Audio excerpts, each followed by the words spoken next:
Assalamualaikum warahmatullahi wabarakatuh. Perkenalkan, kami dari kelompok 4 ingin mempresentasikan hasil diskusi dari kelompok kami dengan anggota saya sendiri Dia Wahyu Lestari, kemudian ada Devi Runtiani, Oktadina Dwi Utami, dan Safarina Restu Indriani. Kemudian kita langsung saja ke slide yang pertama, latar belakang. Kurikulum 2013 mulai mengarahkan peran guru ke perubahan paradigma belajar mengajar. Rekonstruksi proses pembelajaran dalam kurikulum 2013 pada dasarnya terletak pada prinsip bahwa mengajar itu bagaimana membuat anak belajar, bukan sekedar menerjemahkan mengajar sebagai memberitahu. Sesuai salinan lampiran Permendikbud nomor 65 tahun 2013 tentang standar proses rekonstruksi pembelajaran dilakukan dengan menerapkan pendekatan saintifik dan berbagai model pembelajaran yang menuntut keaktifan peserta didik. Kemudian slide selanjutnya tentang landasan proses berbasis kompetensi. Pada dasarnya hal ini mengacu pada 3 teori pokok, yaitu yang pertama, kompetensi sikap atau attitude menurut Cradwell. Kompetensi ini diadopsi dari teori taksonomi pembelajaran oleh Cradwell yang dikenal dengan efektif domain. Nah, tingkatan pada taksonomi pembelajaran domain efektif Cradwell yaitu yang pertama adalah receiving atau menerima. Sikap menerima merujuk pada kesediaan siswa untuk ikut terlibat dalam fenomena rangsang tertentu seperti aktivitas kelas, buku teks, musik, dan lain-lain. Contohnya, menghormati hak orang lain, mendengarkan dan mengingat nama orang yang baru dikenal. Kemudian yang kedua adalah responding atau merespon. Nah, merespon ini merujuk pada peran aktif sebagai bagian dari siswa. Pada tingkat ini mereka tidak hanya terlibat pada fenomena tertentu, tetapi juga bereaksi terhadap fenomena tersebut dengan berbagai cara. Contohnya, mengerjakan PR serta berperan dalam aktivitas memecahkan masalah secara berkelompok. Yang selanjutnya adalah following atau menilai. Nah, menilai ini berkaitan dengan apresiasi atau sikap menghargai siswa yang melekat pada objek, fenomena, atau perilaku tertentu. Contohnya, menerima gagasan bahwa kurikulum terintegrasi adalah cara yang baik untuk belajar serta berpartisipasi dalam menentukan arah pembelajaran di sekolah. Kemudian yang selanjutnya adalah organization atau organisasi. Organisasi ini berkaitan dengan penyatuan nilai-nilai yang berbeda, menyelesaikan konflik di antara mereka, dan mulai membangun sistem nilai internal yang konsisten, sehingga penekanan dilakukan pada proses membandingkan, menghubungkan, dan mensintesis nilai-nilai.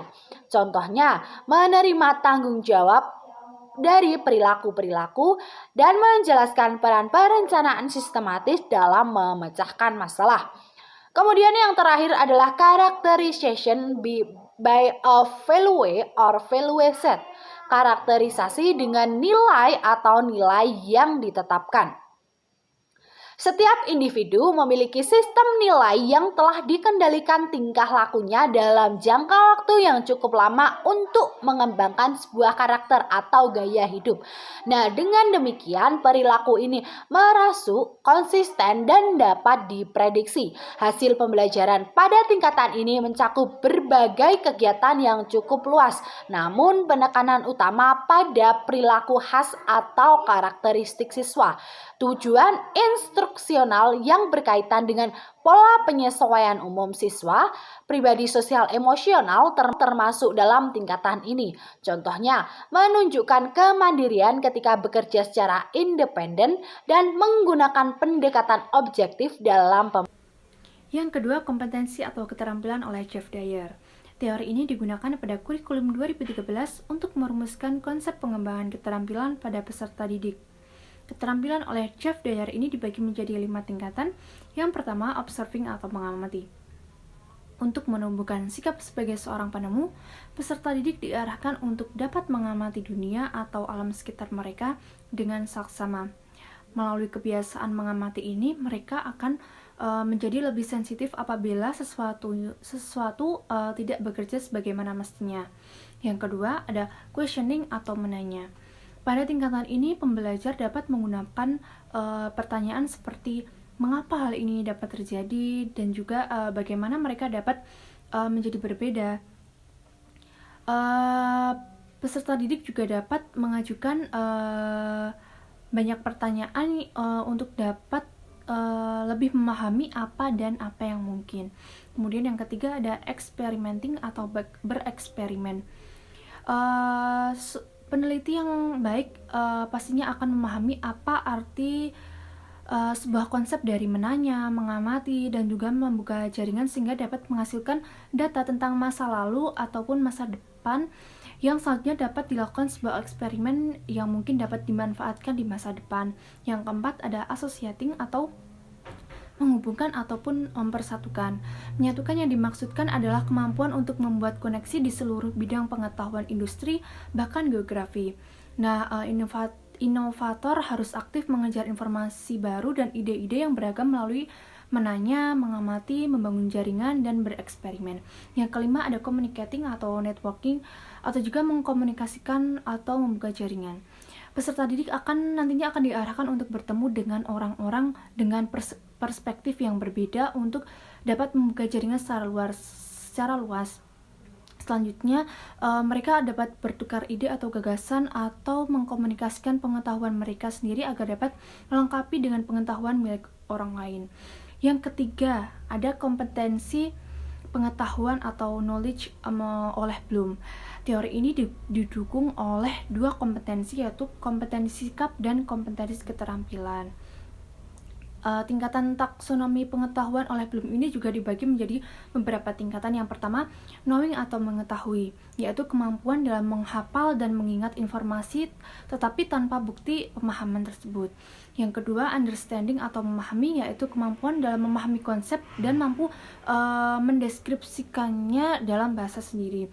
Yang ketiga, ada applying atau menerapkan dan mengaplikasikan, yaitu kemampuan di mana dapat menggunakan pengetahuan dan pemahamannya untuk dapat menyelesaikan suatu masalah. Selanjutnya, siswa akan mentransfer hal atau ide-ide yang abstrak yang bersifat teoritis ke berbagai situasi yang praktis. Yang keempat ada analyzing atau menganalisis, yaitu kemampuan dalam mengidentifikasi bagian-bagian komponen dari konsep sehingga struktur organisasi tersebut dapat dipahami. Yang kelima ada evaluating atau mengevaluasi, yaitu kemampuan dalam memberikan evaluasi atau penilaian terhadap nilai-nilai atau suatu ide.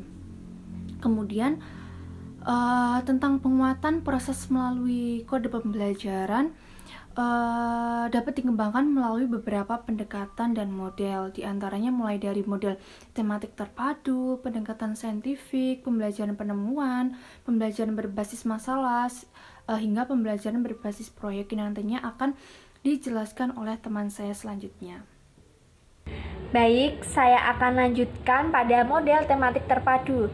Menurut Dickson dan Collins memaparkan bahwa pembelajaran tematik merupakan suatu pembelajaran yang melibatkan beberapa bidang studi untuk memberikan pengalaman yang bermakna kepada peserta didik dengan mengaitkan dengan sebuah tema. Maka dari itu, peserta didik akan memahami konsep-konsep yang mereka pelajari itu melalui pengalaman langsung, serta menghubungkannya dengan konsep lain yang telah mereka pelajari atau yang sudah dipahami. Adapun karakteristik pembelajaran tematik menurut Hilda Carli dalam Setiawan, yang pertama, holistik. Suatu peristiwa atau topik yang menjadi pusat perhatian diamati dan dikaji dari beberapa sudut bidang studi sekaligus. Kemudian yang kedua, bermakna. Pengkajian suatu topik dari berbagai macam topik memungkinkan terbentuk jalinan struktur kognitif yang dimiliki oleh peserta didik. Berdasarkan hal tersebut akan berdampak pada kemungkinan dari materi yang dipelajari sehingga pembelajaran tersebut lebih berfungsional. Kemudian yang ketiga ada otentik. Dalam hal ini, pembelajaran tematik memungkinkan peserta didik memahami secara langsung konsep dalam prinsip yang akan dipelajari. karena pada dasarnya mereka mengalami sendiri aktivitas belajarnya. Mereka memahami hasil belajarnya sendiri yang diperoleh dari interaksinya dengan berbagai sumber belajar melalui objek, fakta, peristiwa, dan bukan sekedar hasil pemberitahuan dari seorang gurunya. Jadi, informasi dan pengetahuan yang diperoleh peserta didik sifatnya menjadi otentik. Terakhir, yang keempat, aktif merupakan pembelajaran tematik. Pada dasarnya dikembangkan berdasarkan pendekatan discovery inquiry. Peserta didik terlibat sangat aktif, antusias mulai dari perencanaan, pelaksanaan hingga evaluasinya.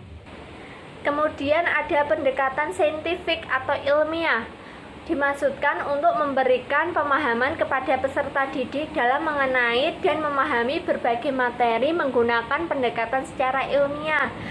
Adapun dipaparkan oleh Majid bahwa penerapan pendekatan saintifik ini dalam pembelajaran harus memenuhi 3 prinsip utama. Yang pertama, belajar peserta didik aktif. Dalam hal ini termasuk inquiry based learning atau pembelajaran berbasis penelitian, comparative learning atau belajar berkelompok dan belajar berpusat pada peserta didik.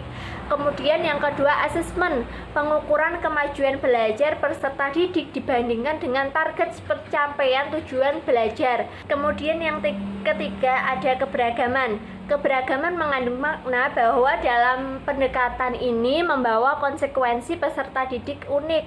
Kelompok peserta didik unik termasuk keunikan dari kompetensi, materi, instruktur, pendekatan dan metode pembelajar serta konteksnya.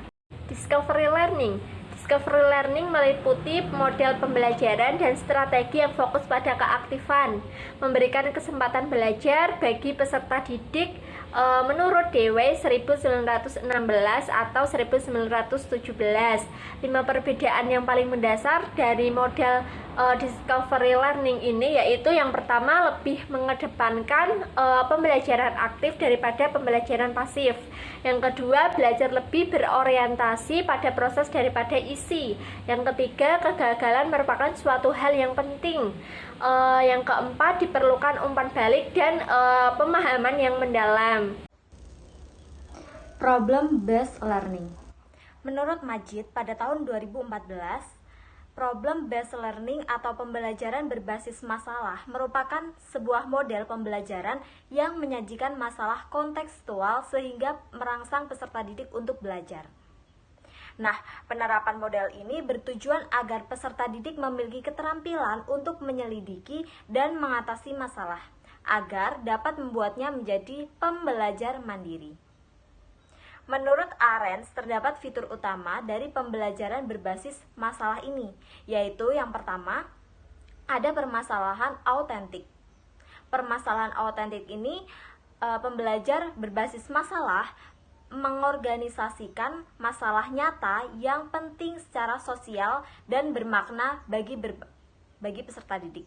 Yang kedua, ada fokus interdisipliner, yaitu pemecahan masalah agar peserta didik belajar berpikir struktural, belajar menggunakan perspektif keilmuan. Yang ketiga, investigasi autentik, bahwasanya peserta didik harus berusaha untuk menemukan solusi yang real. Yang keempat, produk. Produk yang dimaksud dapat berupa makalah atau materi yang dideskripsikan dan didemonstrasikan pada orang lain. Dan yang terakhir ada kolaborasi. Kolaborasi peserta didik ini berupaya mendorong penyelidikan dan dialog bersama untuk mengembangkan keterampilan berpikir dan keterampilan sosial. Yang terakhir, project based learning. Project based learning ini pembelajar berbasis proyek atau project based learning, yang bisa disingkat PJBL. Adalah metode pembelajaran yang menggunakan proyek atau kegiatan sebagai media.